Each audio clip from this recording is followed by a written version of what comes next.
So I've heard them described as soft dive. So basically, her using her bubble, that's like kind of best case scenario. Early in the game, there's no ultimates, there's not that much to distract from and stuff like that. We're just trying to make their life harder, put damage on them, so that way their heals get wasted towards themselves. And in general, we're also doing like a psychological thing as well. We're like conditioning them to be worried about Venom. So yeah, we sort of do this for a minute.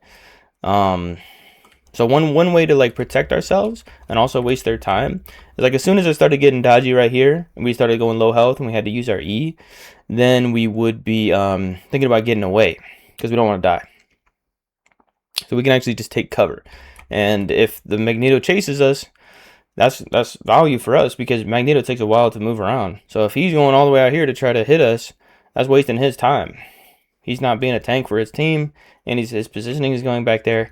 And for us, it's super easy. We just climb up here, boom, we grab this health, and by then, you know what I mean, we have our swing again. We can just swing back into our team. So for us, we're in a good situation when it comes to all of that. And we might have even caught a sight of this and then developed a plan of like, okay, first I'm going to grab the health, and then I'm going to come back here. I'm going to destroy this. I mean, you could argue that's a little bit too much time wasted or spent back here since we are a tank and we want to be diving, even though this is a high value target. But anyway. So that's kind of like we're like a soft dive. We're just trying to get value like this. We're not gonna get any kills, especially when we're staring at a big ass Magneto, and we're staring at a bubble. You know, she's not even worried about it anymore. She's looking away. So when we used our right click ability, so how our right click ability works is it grabs onto people, and so this is like a slow effect. While they're trying to get away, they can't get away as fast, and then it will pop and do burst damage after like 2 seconds or whatever. So it doesn't happen that fast. It like takes 2 seconds for it to proc. So the only reason to use this is because we want to apply the slow effect and then apply the burst damage, which will happen after 2 seconds. So like a common way to do it is like crawl up the wall, high ground somewhere, slam down. The second we slam down, we press the right click. This puts them under pressure.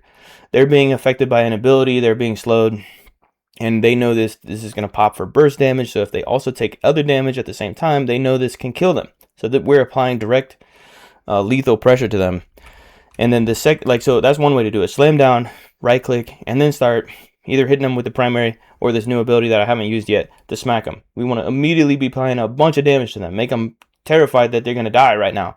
Now, they have a bubble, they have abilities, they probably won't die, but this is not fun, you know, to have your life threatened like this, right? That's what we want to do to them.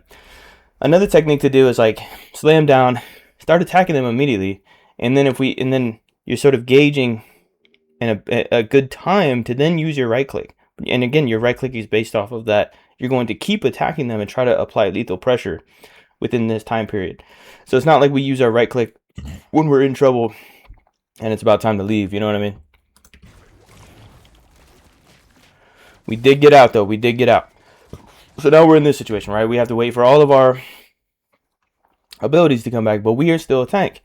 So that's what I've been thinking. You know, Venom's really good at like applying pressure. He's got a decent range with his primary. So that's what I've been doing is like fucking around in here. You know, I'm going to sort of take over primary tank. What do you call that? You know, play like a primary tank for a bit. Go back and forth with this guy. And we can already see, you know, he's under pressure. So this whole vibe of like, I'm going to plop down right here and do nothing while I get healed. I'm not really understanding it. You know what I mean? And we sort of had like no reaction to that. Instead of like immediately, if I'm back here, I'm being a useful person. I'm not like, it's not like I only dive and I do nothing else, right? I'm being a useful part of my team wherever I'm at on the map. And you keep like looking back at your healers, which is good.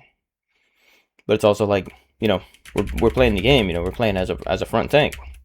We're trying to have an impact here. We're taking attention. We're taking damage. We're taking things. We're making stuff happen. I mean, now it's like the guru is gone, so we're gonna kind of doing damage control now, where we want to kind of see how it goes. But we know that they're going to take the point. So again, we don't want to just stand here. You know what I mean? It's over. Like the second that they come around the corner, they're gonna be able to kill us. You know what I mean? So we basically want to be leaving. And since this point is like it is, one of the most common ways to challenge this point is with a strange portal. So that might be something I'll do. Is if I'm this guy, I'm at 50%, and I'm expecting nobody else is gonna switch to the strange portal because I'm in a random gold lobby. So I can just use my abilities, my movement abilities, to get back here as quick as possible. Type in the chat or say in voice comms, I'm gonna portal to point, switch to strange, pop the portal right outside the spawn door, go in here, pop the strange portal on the ground somewhere in a good spot to kind of, like, for example, when the card gets right here, you use a portal right here. Now you kind of split the team up, and you're just like, your goal is just to waste time and potentially team wipe them, and then you hold this point for longer because it's a game about time, right? And about stopping the objective. So that's one strategy I might use. But I can definitely stay Venom here though. And also, like, since Groot died, it's still going to take him a bit to come back, but we just barely have enough time to challenge the point. But we're going to have to rely on healing ultimates and stuff like that to be able to actually get into this space, because they're going to have a very strong offense preventing us from entering this space.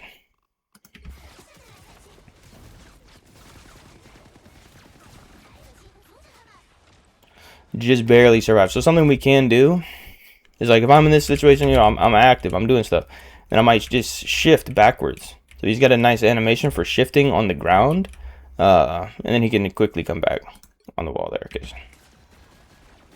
And then you get it back in 7 seconds, right? So now we're frontline tanking.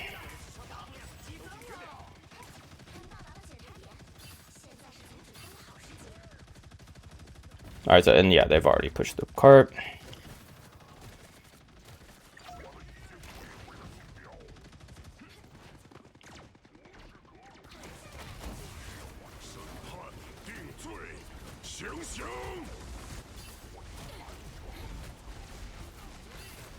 That's good. Get in front of them, take up their space, and now they don't have the bubble anymore.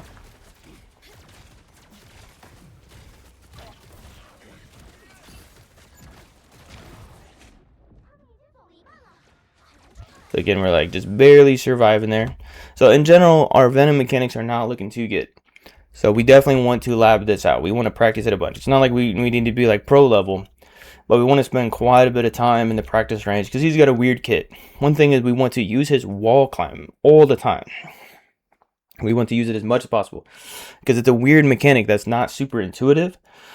So that's why we have to lab it out so much. We just have to, like, specifically wall climb a lot. That way we get used to it, because it's a super valuable tool. You know, it's like one of Venom's main abilities, basically, right? He's got like the Spider-Man movement kit for walls, right? So we want to be using that all the time to get around, because he's faster on the wall as well. So we want to be using, and also he can jump off and do his ground slam attack to get places. It's also like a movement ability that comes back in 6 seconds, right? And then we can use the swing. Swing is very difficult to use, basically, right? There's like the short swing, there's the long swing. So this affects where you go. And yeah, it's pretty awkward to use. But there's a few, but by specifically using it a lot, like in practice range and stuff like that, we can learn more about it. So that way we have a better sense for it. We can use it, we can jump around, we can, you know, launch ourselves up in the air in better places that make more sense as we're trying to get around the map quickly. We're trying to be like pretty fast on Venom. So I thought of those, yeah.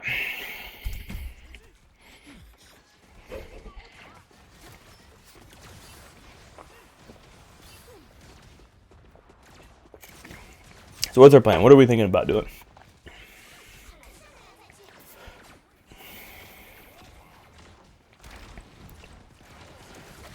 Nice, nice. Nice to use the right click right away. Nice, nice. So yeah, a bunch of people just use stuff. So okay, so we're on this team. So we had this used, a very, very strong ultimate. They had that used. We haven't used ours yet. We got swallowed by our friendly Jeff. Yeah. So yeah, there was no real way out of that. There's no real way out of that. If we had really good swing, we could potentially get all the way through here, but yeah, it's tough to do. Yeah, I was kind of surprised we didn't just use the ultimate right away. Like, boom, just push the pressure on them, basically force them to save themselves. Maybe we could have gotten them both to panic and use their ultimate if we like slam down on them, right click, and then use the ultimate and threaten to sync up the right click with the ultimate, which is like an instant kill, right? But yeah, not potentially though, because again, we want to sync up our attacks with like our team. But I mean, I'm a little confused by the whole thing. I'm not really sure. Okay, so I'm just gonna say this, like from my perspective, if this was my gameplay, I'm confused why I'm like looking at the ground right here, and I'm just kind of like doing this, and I seem really like I don't know what to do.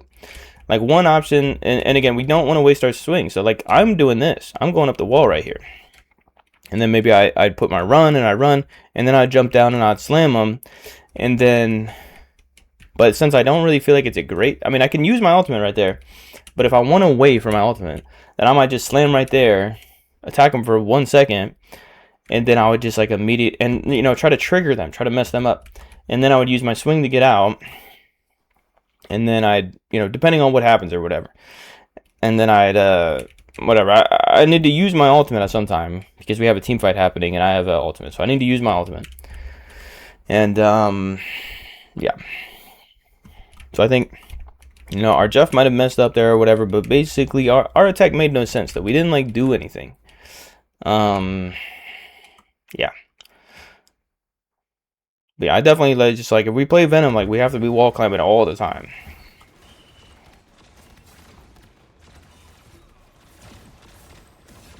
And we also, oh, the other thing about Venom is we have to get really confident with our attack. Because the attack is like hard to hit for real, you know what I mean? And that's the difference between Venom doing literally nothing because he's not hitting a single shot on anybody, and Venom being pretty tough to deal with because he's hitting a lot of his shots and he's threatening death. So that's another thing. It's like if we can't aim at the heads, at least semi-consistently, or it doesn't have to be all headshots, but like it's pretty tough to get it working. So that's something I practice all the time. And even like, you know, when you slam down and then they jump up in the air, I would also practice that. Like slam down, and when they're up in the air, I would hit them with my primary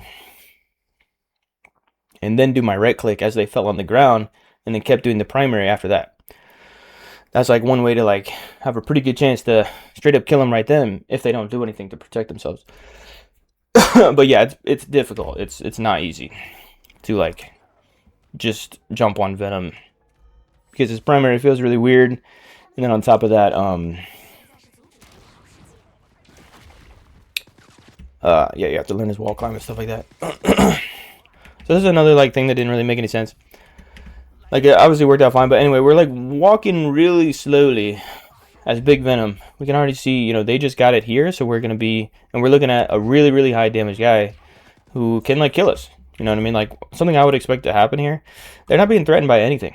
So like something that would happen is like they're all ready to go right here, and they just start absolutely destroying you. And they can hit you with a CC because they're recognizing, oh, this is a chance we can just kill this guy right here. So this would be like a common thing that would happen, and then you have like crazy high damage from this guy. So this is like what I'm expecting to happen. So there's really no reason to take this risk. So like what we could have done is like walk this way, then we're probably safe, but we still have to like use a movement ability to go back, and it can be awkward with our team and stuff. One benefit we can get is by standing here and taking damage and having our two healers heal us, is that our healers get ult charge. That's something we can get from this. They both need it for the next team fight, so it's fine.